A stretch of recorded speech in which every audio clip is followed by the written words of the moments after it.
Olá pessoal, tudo bem? Se eu te disser que em muitas cidades do mundo, uma parte enorme das refeições que a gente pede pelos aplicativos, ela não sai de restaurantes, mas sai de galpões anônimos, sem salão, sem garçom, sem fachada. Você acredita? Hoje eu quero te levar para dentro desse universo das Dark Kitchens, também chamadas de Ghost Kitchens, Cloud Kitchens ou Virtual Kitchens. Eu estou falando de grandes cozinhas, né? Mas que não fazem parte de um restaurante formal. Vou explicar melhor. Isso não é, logicamente, só uma moda do delivery. Passou a ser uma mudança estrutural em como a cidade come, em como os restaurantes operam e como o capital entra e sai do setor de alimentação. Preparei este vídeo mais ou menos como um guia, mas como uma linguagem direta. E eu vou passar por 5 pontos. Então vamos lá. Se você trabalha com food service, gestão, negócios digitais, ou simplesmente é um curioso sobre para onde o delivery está indo, fica comigo até o fim. Vamos começar pelo conceito. Uma dark kitchen é basicamente uma cozinha profissional desenhada para operar 100% focada em delivery e takeout. Você só pega, né? Nada de mesas, nada de salão, nada de cliente sentado enchendo a paciência, não é isso? Ela funciona como uma espécie de infraestrutura logística de alimentação, onde o pedido chega via aplicativo ou um canal digital e a cozinha produz, embala e despacha. É quase um centro de distribuição de refeições. Na literatura sobre cidades digitais, isso aparece dentro de um movimento chamado de plataforma urbanística. Em vez da cidade organizar o comércio em torno de fachadas e vitrines, ela passa a organizar o consumo em torno de plataformas, que seriam aplicativos, algoritmos, sistemas de entrega. Obviamente, a pandemia acelerou muito esse processo. Com os salões fechados, muitos restaurantes migraram para o delivery. E aí floresceu um ecossistema inteiro de operações pensadas desde o zero para esse novo contexto. Do ponto de vista econômico, esse jogo me parece pesado. Relatórios de mercado apontam que o segmento de Dark Ghost Cloud Kitchens foi avaliado em algo na casa das dezenas de bilhões de dólares em 2025 e caminha para ultrapassar os 200 bilhões de dólares na próxima década, com taxas de crescimento anual na faixa de 2 dígitos. Em alguns estudos, fala-se em crescimento de até 16% ao ano nesse horizonte. Portanto, estamos falando de um mercado em expansão acelerada, puxado pela combinação de mudança de hábito, tecnologia e pressão por eficiência no food service. Dito isso, vamos ver o que muda quando saímos do restaurante tradicional e entramos nesse galpão invisível que alimenta a cidade. O modelo clássico organizava tudo em torno da experiência presencial. Na prática, você precisa de um ponto bem localizado, fachada chamativa, projeto de interiores, ambientação, serviço de mesa, carta de vinhos. O negócio é literalmente um lugar onde as pessoas vão. Nesse modelo, a métrica central é o famoso ticket médio por mesa, tempo de permanência, o giro das mesas. A Dark Kitchen vira essa lógica de cabeça para baixo. O que importa não é mais a fachada, e sim o raio de entrega que você consegue atender com qualidade. O protagonista deixa de ser o salão e passa a ser o back of house, ou seja, o layout da cozinha, a linha de produção, a expedição, o despacho para os motoboys. E aí a métrica muda. Em vez de ticket por mesa, você começa a olhar para quantos pedidos por hora a operação consegue produzir com consistência. E tem um elemento a mais aí, gente. Numa Dark Kitchen, você pode operar várias marcas virtuais dentro do mesmo espaço. É a mesma equipe, os mesmos equipamentos, os mesmos insumos, mas na tela do aplicativo aparece um hambúrguer artesanal, uma marca de comida asiática, uma de marmita fitness, uma de sobremesa. Portanto, você une vários tipos de cozinha, por exemplo, na mesma Dark Kitchen. Esse arranjo ele pode transformar a cozinha em um ecossistema hiper otimizado, onde dados, layout e tecnologia são tão importantes quanto a receita do molho especial. E agora vamos colocar números nessa conversa. Abrir um restaurante físico completo em área nobre de uma grande cidade é um projeto de capital intensivo. Então, falamos aqui do CAPEX, ou seja, do custo para erguer o negócio. Você entra com obra pesada, arquitetura, mobiliário, climatização, cozinha profissional, enxoval, estoque, licenças, capital de giro. Não é raro um projeto de médio alto padrão ultrapassar facilmente a marca de R$ 1 milhão, ou até muito mais em investimento total. Agora, quando vamos para o universo das dark kitchens, o cenário muda. Se você entra por uma estrutura de shared kitchen, ou seja, cozinhas compartilhadas, ou usa a capacidade ociosa de um restaurante que já existe, a implementação de uma marca virtual pode ficar em torno de uns R$ 100 mil, um pouco mais, dependendo do nível de equipamento, branding e tecnologia que você precisa. E como a estrutura é mais enxuta, é possível ver um retorno em torno de 6 meses em operações bem geridas, enquanto o restaurante físico muitas vezes leva 18, 24 meses ou mais para equilibrar essas contas. Agora, do lado do OPEX, ou seja, aquele custo de manutenção da estrutura, a Dark Kitchen também joga com algumas vantagens. Primeiro, obviamente, é o aluguel. Você não precisa estar na esquina mais cara do bairro. Você pode ir para zonas industriais ou comerciais secundárias, onde você pode procurar, por exemplo, galpões, prédios de fundo de quadra, pagando muitíssimo menos por metro quadrado. Segundo, você elimina toda a folha de salão.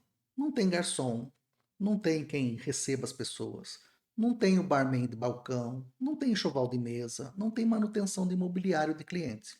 Por outro lado, aparecem outros custos. Contudo, quando a operação é bem desenhada, as margens de um ghost kitchen saudável, eles podem superar tranquilamente as de muitos restaurantes tradicionais, justamente pela combinação desse CAPEX e OPEX com custo muito menor e com uma estrutura fixa mais enxuta.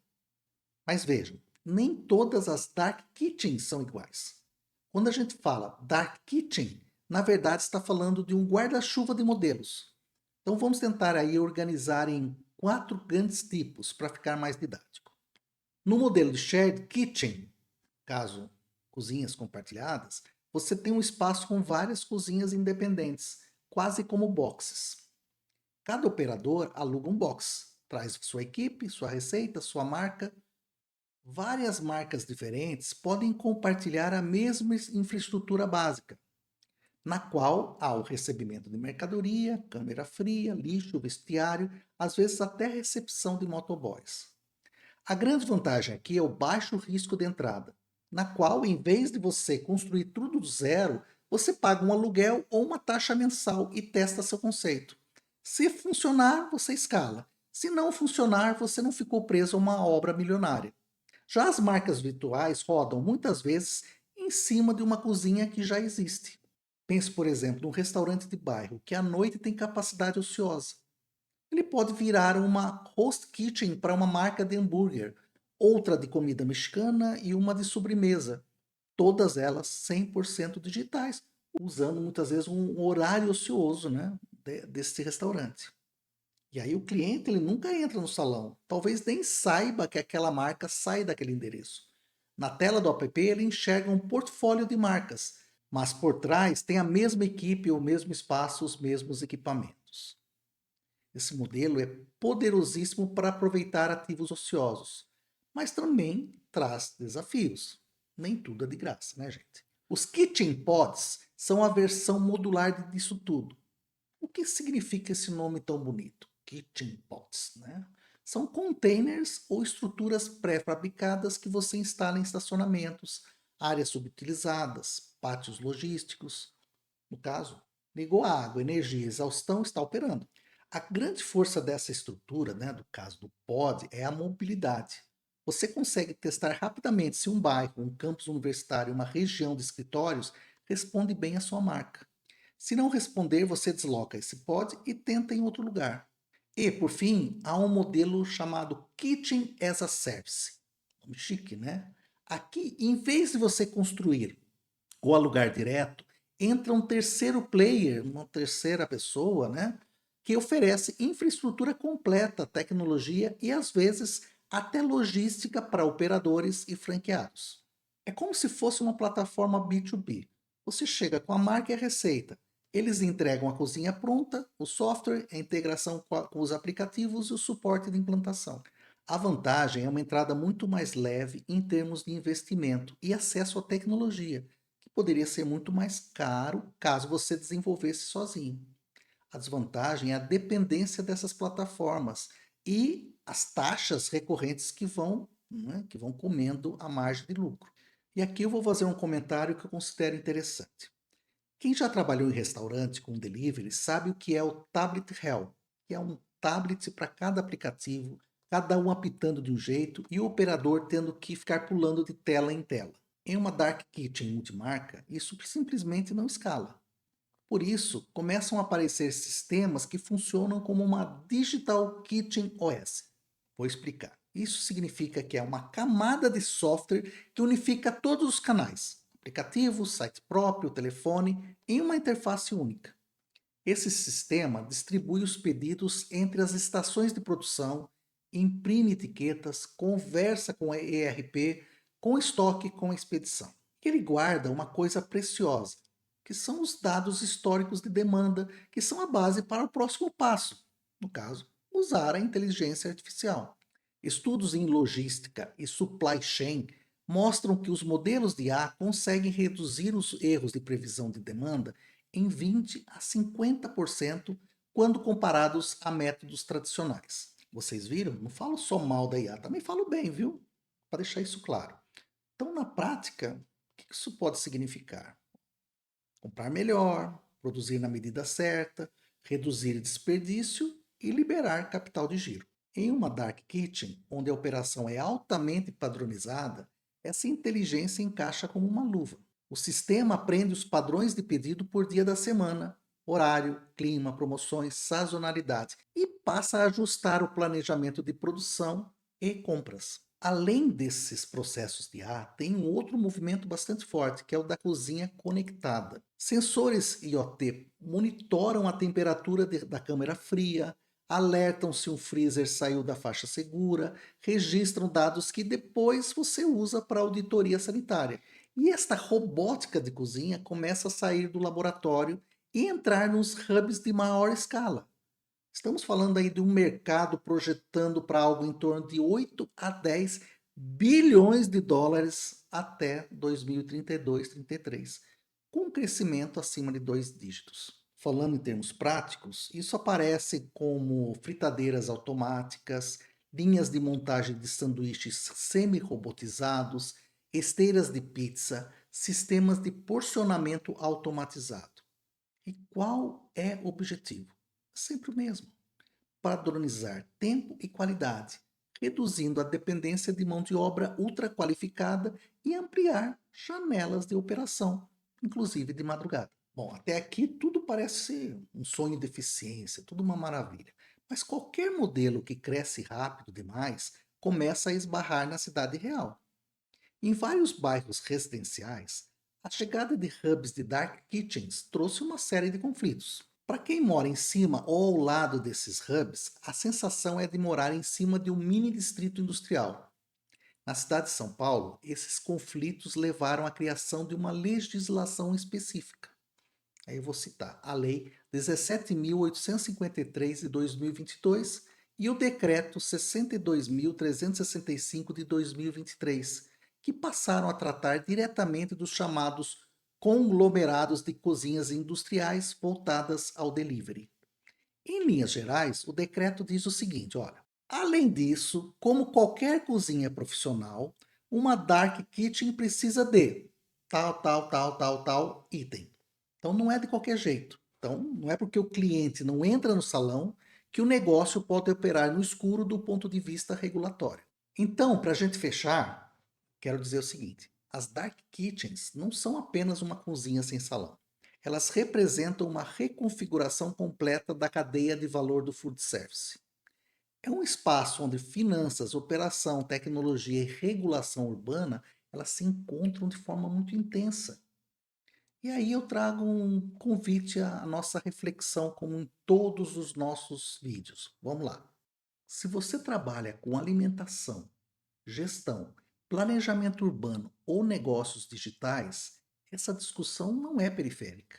Ela toca na forma como as cidades vão comer nos próximos anos, em quem captura o valor. No caso, se são os restaurantes, as plataformas ou os fundos imobiliários, e em como a tecnologia reorganiza a relação entre quem cozinha, quem entrega e quem consome. E aí eu gostaria de ouvir um pouquinho da experiência de vocês. Deixem aí os seus comentários, porque esse é um debate que ainda está em construção, assim como as cozinhas que funcionam no subsolo das nossas cidades, né? Ainda está em movimento essa tendência. Agora, se esse conteúdo te ajudou a enxergar melhor o universo das Dark Kitchens, por favor, compartilhe isso com alguém. Deixe aí seu like, né, que isso pode, né, melhorar aí o engajamento. E, por favor, se achar adequado, inscreva-se no canal. Um grande abraço e vejo-os em breve.